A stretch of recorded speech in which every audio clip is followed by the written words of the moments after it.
우리 옆에 계신 분들과 서로 축복하며 인사합시다. 예수님 잘 믿읍시다. 반대로도 한 번 더 인사할까요? 예수님 잘 믿읍시다.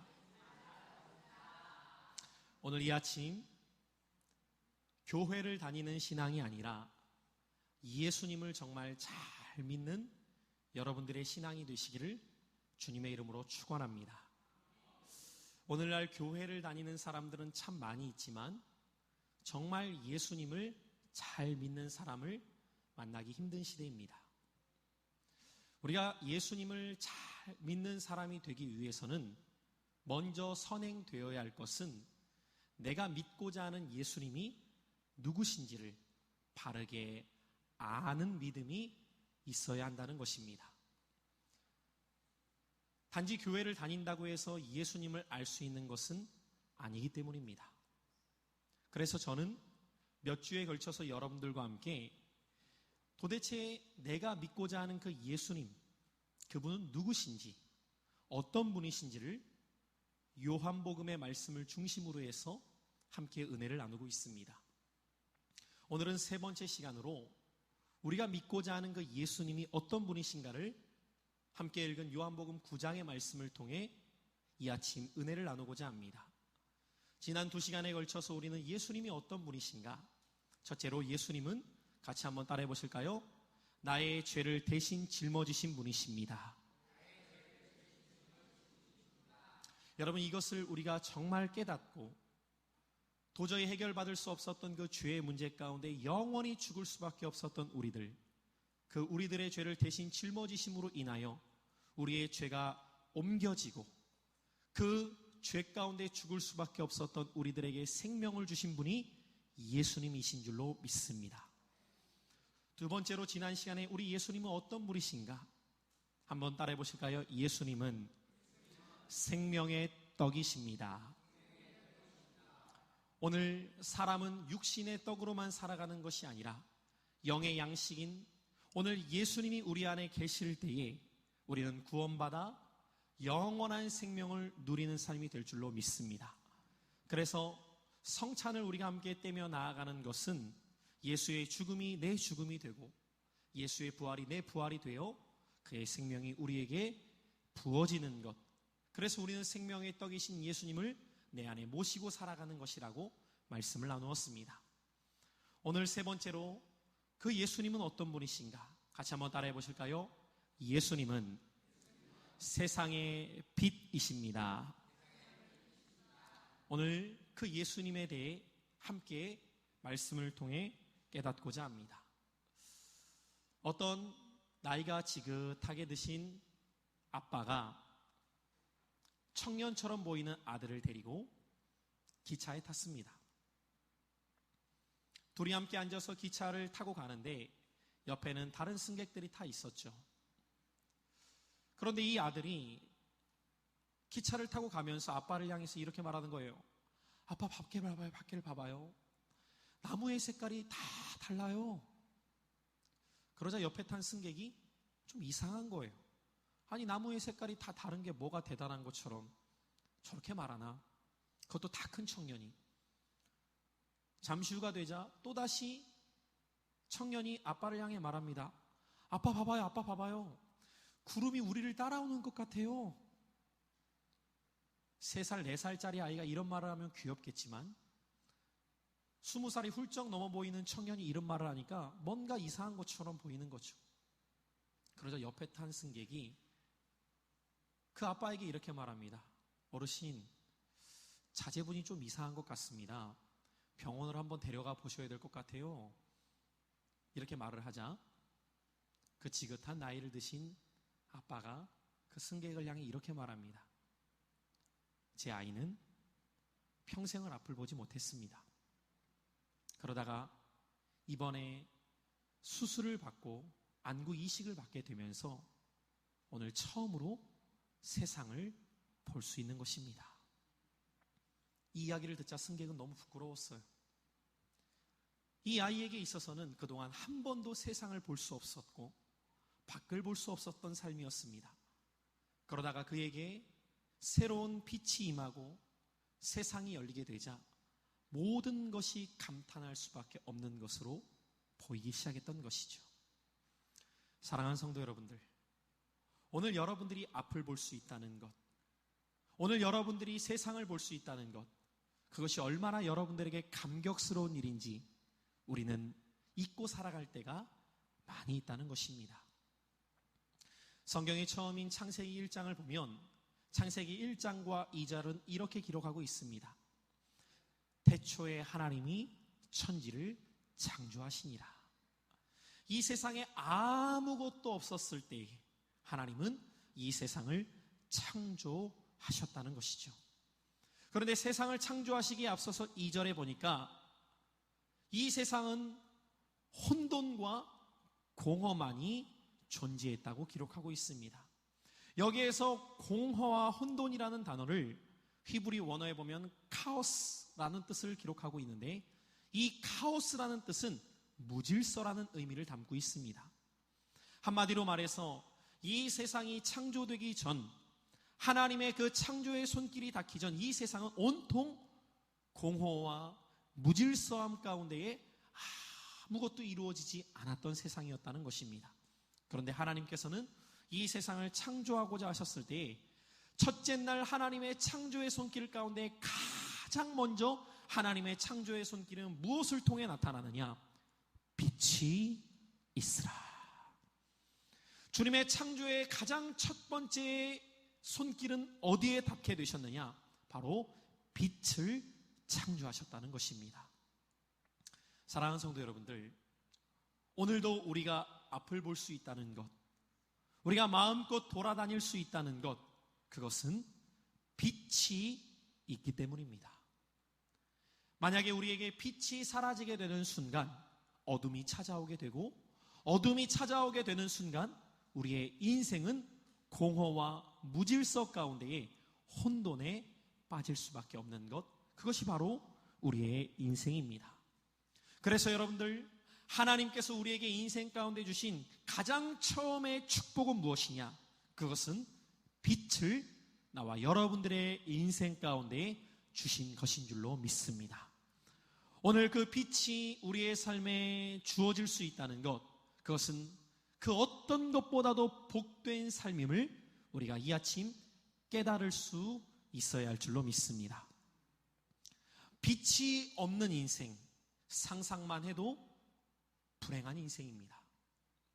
하나님의 말씀에 보면은 하나님께서 애굽이라는 나라 가운데에 10가지 재앙을 내리시는 말씀이 기록되어져 있습니다.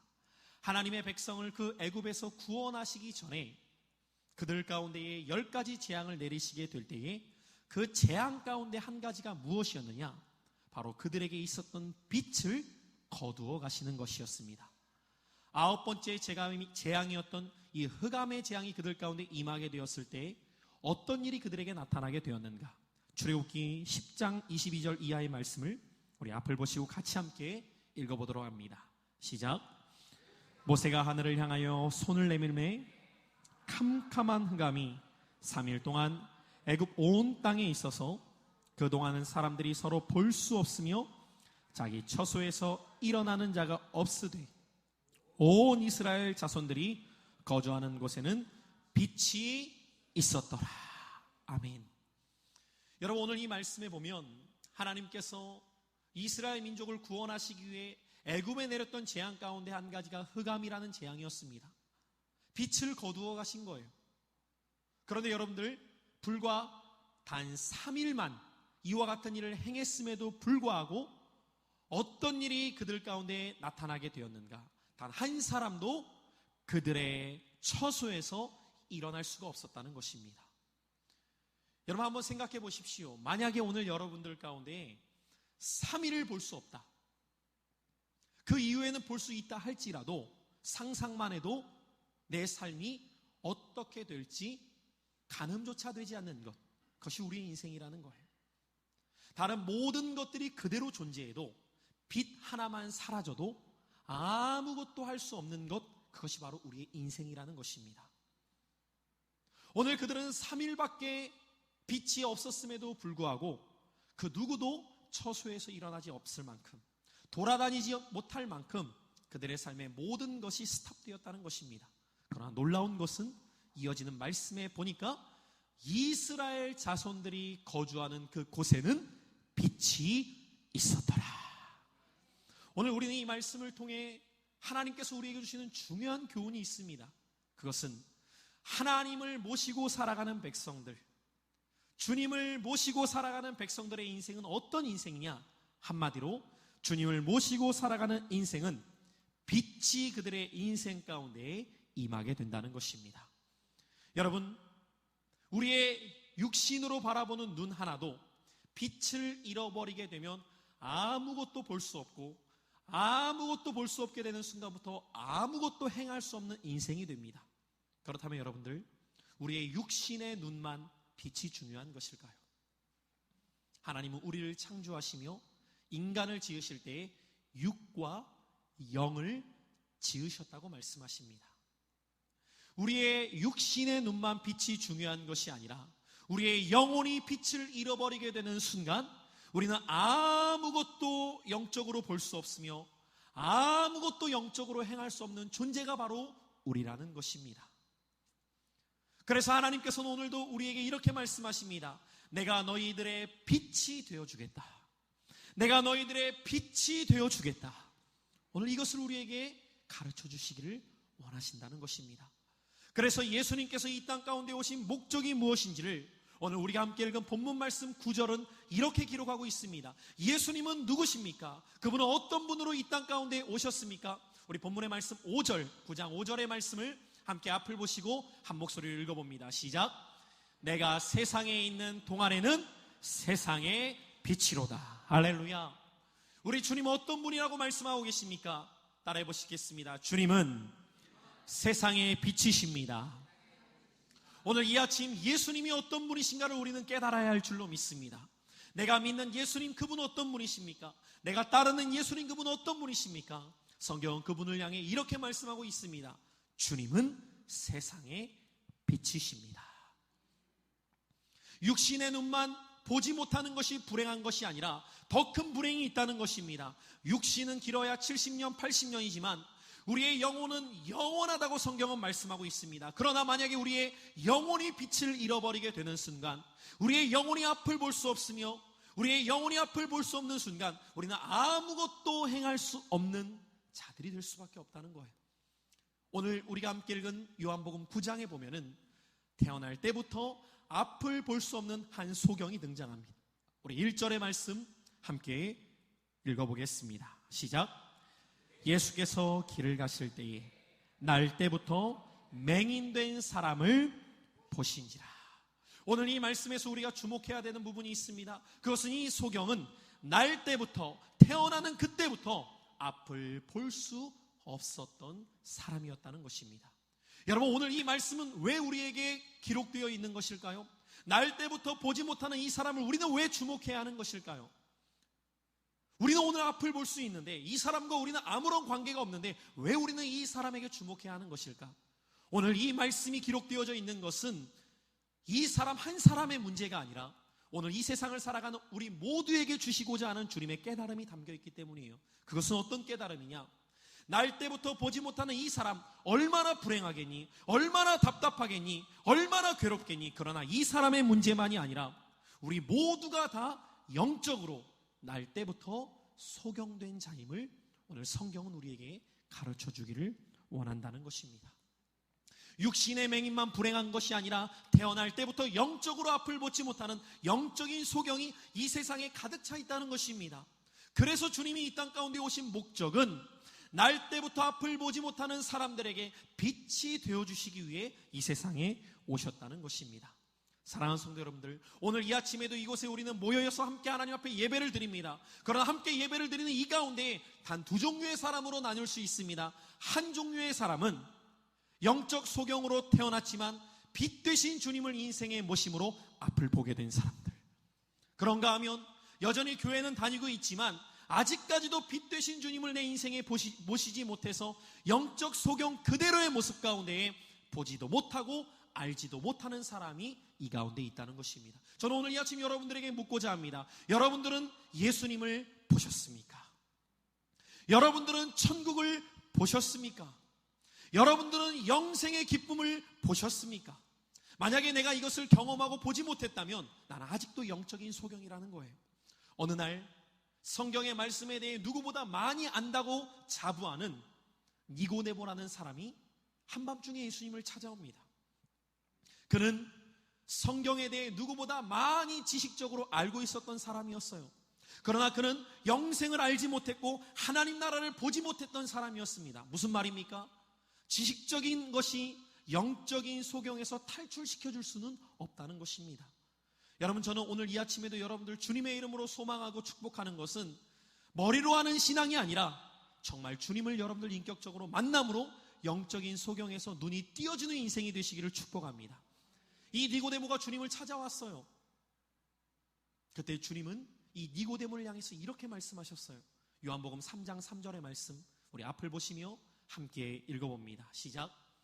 예수께서 대답하여 이르시되 진실로 진실로 내게 이르노니 사람이 거듭나지 아니하면 하나님의 나라를 어떻게 하느니라? 볼 수 없느니라. 여러분, 오늘 주님은 이 니고데모를 향해 이렇게 말씀한 거예요. 너 거듭나지 않으면 하나님 나라 절대로 볼 수 없어. 여러분, 천국을 정말 믿으십니까? 안타까운 것은 교회를 다니는 사람들 가운데에도 정말 천국을 믿지 못하는 사람들이 많아요. 그냥 천국이 있다고 해 들으니까 그런가 보다. 지옥이 있다고 해 그러니까 그냥 그런가 보다. 그런데 정말 그것을 믿는 것은 다른 문제라는 거예요. 여러분, 만약에 우리가 천국과 지옥을 진짜 믿지 않는다면 우리가 행하는 모든 것은 그냥 하나의 종교 행위로 끝나는 거예요. 그러나 영적인 눈이 떠진 사람은 이것을 보게 되고 믿게 되는 거예요. 여러분, 아무리 설명을 해도 육적인 소경은 보지 못한 채는 알 수가 없어요. 추측은 할 수 있지만 진짜 경험하기 전까지는, 진짜 보기 전까지는 정확히 알 수가 없는 거예요. 하나님의 나라도 마찬가지입니다. 영적으로 깨어나지 못하고 거듭나지 못한 사람은, 눈이 떠지지 않은 사람은 아무리 설명을 해도 알 수가 없는 세계가 바로 영의 세계라는 거예요. 그래서 주님은 그 니고데모에게 말씀하셨어요. 너가 거듭나지 아니하면, 다른 표현으로 할까요? 영적으로 눈이 떠지지 않으면 볼 수가 없어. 이 아침 주님께서 여러분들의 영적인 눈을 띄워주시기를 간절히 소망합니다. 그때 우리의 신앙은 정말 달라질 수밖에 없는 거예요. 그래서 사도 바울은 고린도 교회의 성도들에게 서신을 보내며 고린도전서 2장 14절을 통해 이렇게 그들에게 말씀해주고 있어요. 자, 우리 한번 계속해서 2장 14절을 읽어봅니다. 시작.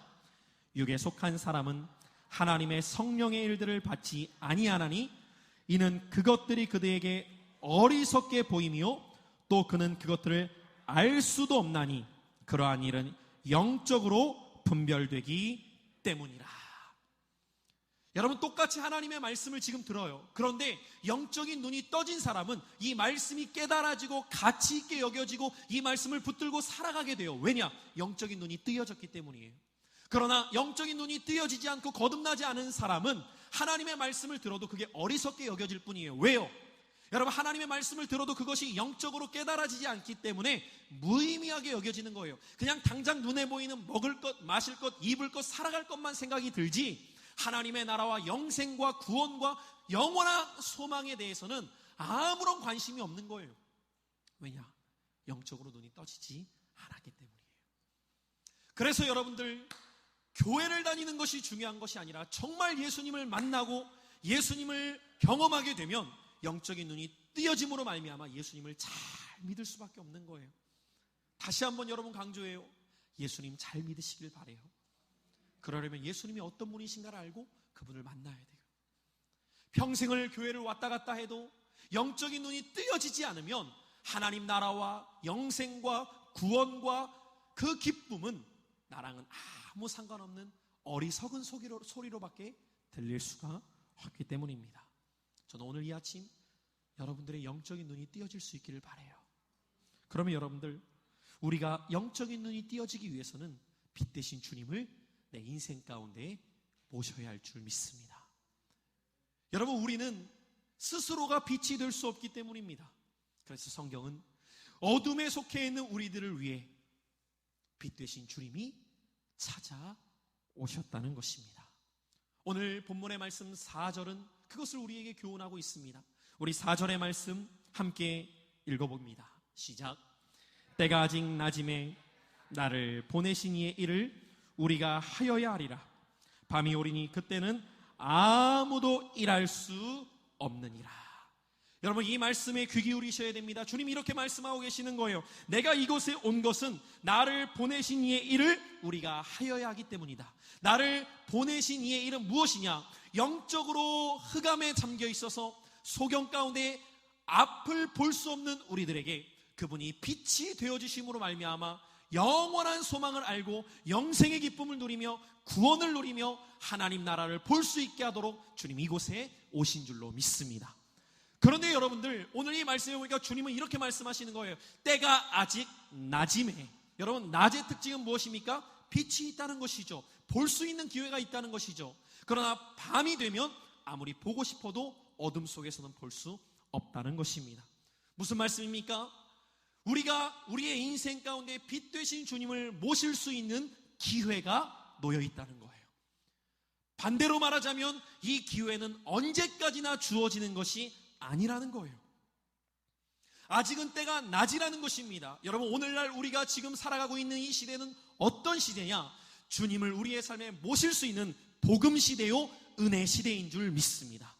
여러분, 이 시기를 우리가 붙잡아야 된다는 거예요. 예수님을 내 인생에 모시며 빛 되신 주님을 내 인생 가운데 모시며 살아갈 수 있는 이 기회를 우리가 붙잡아야 한다는 것입니다. 그래서 고린도후서 6장 2절은 이렇게 말씀합니다. 이르시되 내가 은혜 베풀 때에 너에게 듣고 구원의 날을 너를 도왔다 하리니 보라 지금은 은혜 받을 만한 때요 보라 지금은 구원의 날이로다. 따라해 보시겠습니다. 지금이 은혜 받을 때요, 지금이 구원의 날입니다. 여러분, 때를 놓치는 자가 되지 않으시기를 축원합니다.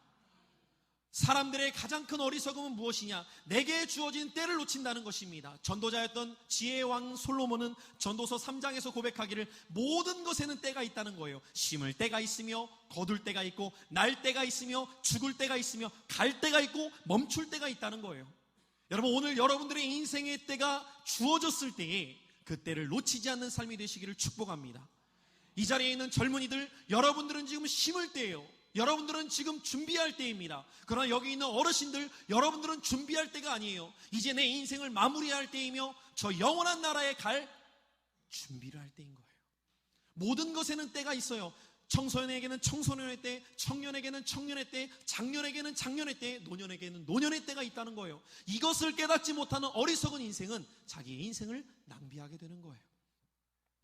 영적으로도 동일합니다. 언제나 우리가 주님을 영접하고 싶을 때 영접할 수 있는 때가 아니라는 거예요. 가끔씩 전도하다 보면 어떤 분들은 이런 말을 할 때가 있어요. 목사님, 저도 예수 믿을 거예요. 그런데 아직은 아니에요. 얼마나 바쁜데요. 좀 살고요, 돈 좀 벌고요, 삶의 기반 좀 닦고요, 안정적이 좀 되고요, 결혼 좀 하고요, 그리고 나서 어느 정도 인생을 산 다음에 예수 믿을게요. 여러분, 그 사람은 모르는 한 가지가 있어요. 내 인생의 때가 언제까지인지 모른다는 거예요. 오늘 우리의 인생이 날 때는 순서가 있지만 갈 때는 순서가 없어요. 주님이 우리에게 언제까지 생명을 허락하시며 내가 주님을 모셔드릴 때가 언제까지 있는지 아무도 모릅니다. 저는 수년 전에 다른 교회에서 잠시 목회를 도울 때가 있었는데, 그곳에 갔을 때에 한 어르신이 병원에 누워 계셨었어요. 오늘 내일 하시는 분이셨어요. 그런데 이분은 예수님을 믿지 않았는데 이분의 자제분들이 신앙생활했기에 저에게 찾아와서 부탁을 해요. 목사님, 저희 아버님 이제 소천하시기 얼마 남지 않은 것 같습니다. 영접기도 좀 꼭 해주시길 부탁드려요. 제가 병원에 찾아가서 그 어르신에게 말씀을 나누면서, 어르신, 예수님 믿고 영원한 생명 얻으십시오. 처음 찾아갔을 때에는 귀담아 듣지 않으셨어요. 수일이 지난 후에 다시 방문했습니다. 어르신, 예수님 믿고 영원한 소망을 얻으십시오. 그런데 이분이 첫 번째는 마음을 여시 않았는데 두 번째 찾아갔을 때에는 마음을 여시는 거예요. 어르신, 제가 한번 꼭 찾아오겠습니다. 근데 어느 날 제가 그곳에 있는데 성령께서 제 마음 가운데에 강한 부담감을 주시는 거예요. 오늘 찾아가라. 오늘 가야 된다. 순종하는 마음으로 제가 그날 오후에 부랴부랴 병원에 갔어요. 어르신, 이제 예수님을 모시는 영접기도 저를 따라 하시죠.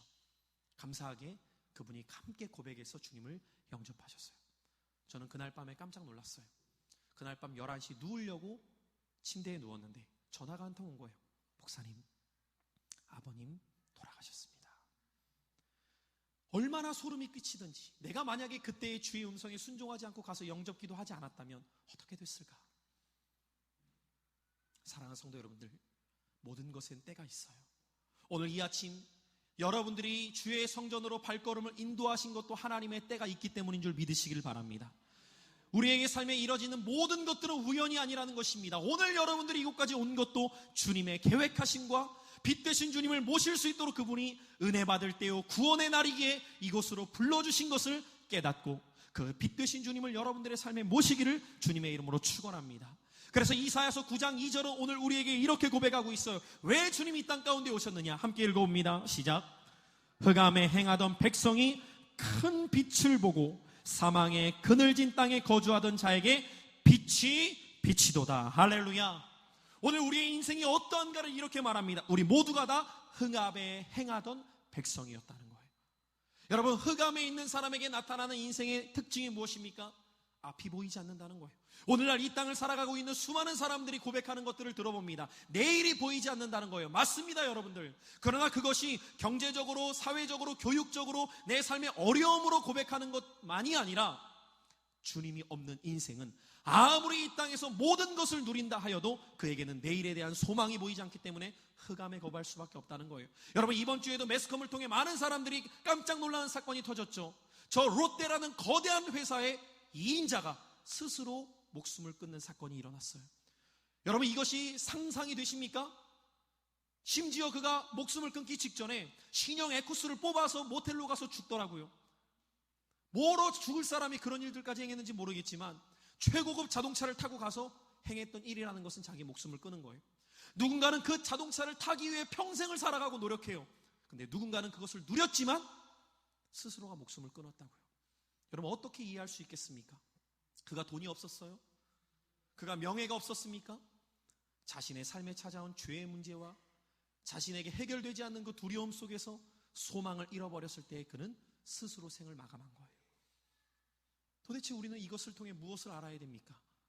우리의 삶이라는 것, 육신의 체험이 전부가 아니라는 거예요.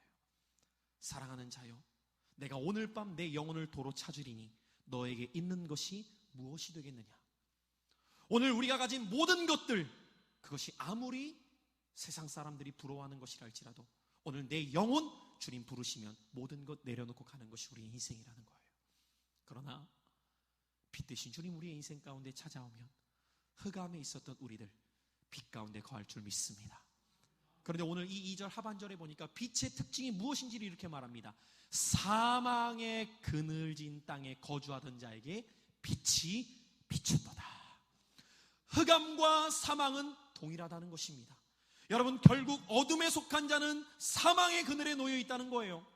오늘 우리가 아직 죄인 되었을 때에 죄 가운데 거하는 인생, 죄의 삭은 사망이라고 성경은 말합니다. 그러나 우리가 아직 죄인 되었을 때에 그리스도께서 우리를 위하여 죽으사 하나님께서 우리에게 대한 자기의 사랑을 보여주심으로 말미암아 우리 모두를 빛 가운데 인도하셨고 영접하는 자, 곧 그 이름을 믿는 자들에게는 하나님의 자녀가 되는 권세를 주신 줄로 믿습니다. 그래서 여러분들, 오늘도 주 예수 내 마음에 모시고 살아가는 자들에게는 그 생명의 빛이 임함으로 어둠이 물러가고 빛이 찾아오게 되는 거예요. 내 삶에 주님을 모시게 되면 우리는 더 이상 사망에 거하는 인생이 아니라 생명에 거하는 인생이 되는 것입니다. 오늘 평생을 앞을 보지 못하며 살아갔던 이 소경이 주님을 만나게 돼요. 그리고 그의 인생은 광명의 빛이 찾아오게 돼요. 사랑하는 성도 여러분들, 주님, 빛 되신 주님을 여러분들의 삶에 모시기를 축원해요. 그러면 결론적으로 이 빛 되신 주님을 우리의 인생에 모시려면 어떻게 해야 될까요? 내가 주님 모시려고 한다고 해서 그냥 그분이 오는 것이냐? 오늘 우리가 이 빛 되신 주님을 모시기 위해 본문의 말씀을 통해 깨닫게 하시는 주의 음성이 있어요. 7절이에요.